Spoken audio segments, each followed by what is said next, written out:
William Howard Taft assumes the presidency, 1909.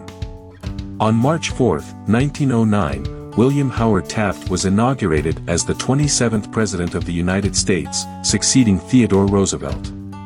Taft had been handpicked by Roosevelt to continue his progressive policies, particularly in trust busting, which aimed to break up monopolies and regulate big businesses. While Taft initially followed in Roosevelt's footsteps, his presidency eventually took a more conservative approach, leading to a rift between the two men. Taft's presidency was marked by a focus on judicial reforms and efforts to reduce tariffs, including the controversial Payne-Aldrich Tariff Act. His time in office set the stage for the split within the Republican Party that would come to a head in the 1912 election. Founding of the NAACP, 1909. In February 1909, the National Association for the Advancement of Colored People, NAACP, was founded by a group of civil rights activists, including W.E.B. Du Bois, Ida B. Wells, and Mary White Ovington. The organization was created in response to ongoing racial violence and the systemic discrimination faced by African Americans, particularly in the wake of the Springfield Race Riot of 1908.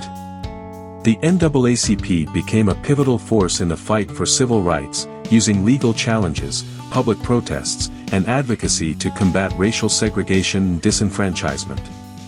The organization's work throughout the 20th century played a crucial role in major civil rights victories, including the desegregation of schools and the passage of civil rights legislation. Robert Peary's Arctic Expedition, 1909. In April 1909, American explorer Robert Peary claimed to have reached the North Pole, a long-sought goal in the era of polar exploration. Peary's expedition, accompanied by his assistant Matthew Henson and a group of Inuit guides, is often credited as the first to reach the geographic North Pole, though there has been significant controversy and debate over the accuracy of his claim. Some modern researchers believe that Peary may have fallen short of the pole, while others support his achievement. Nonetheless, Peary's expedition was celebrated at the time as a major triumph, furthering American prestige in global exploration. The controversy surrounding his claim only added to the mystique of his journey. Approval of the 16th Amendment, 1909.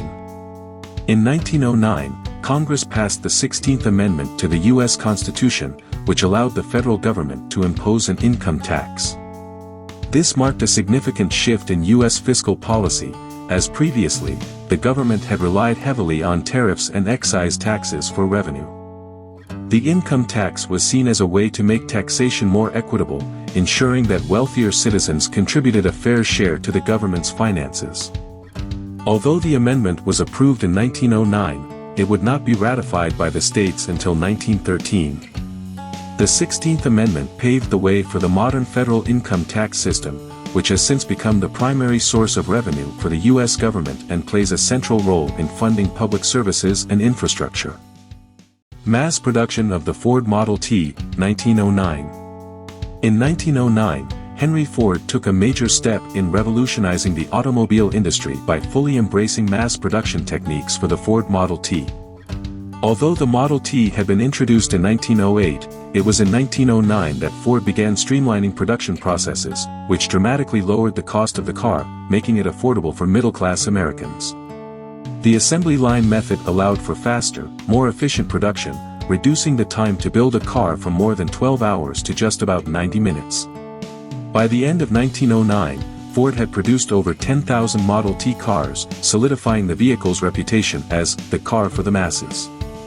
This shift not only transformed transportation by making cars more accessible but also had a profound impact on American industry, labor, and society, marking the beginning of the automobile age in the U.S. Death of Geronimo, 1909. On February 17, 1909, the famous Apache leader Geronimo died while still a prisoner of war at Fort Sill, Oklahoma. Geronimo had been a key figure in the Native American resistance to U.S. expansion in the Southwest. For decades, he led numerous raids against U.S. and Mexican settlers and military forces, defending his people's land and way of life.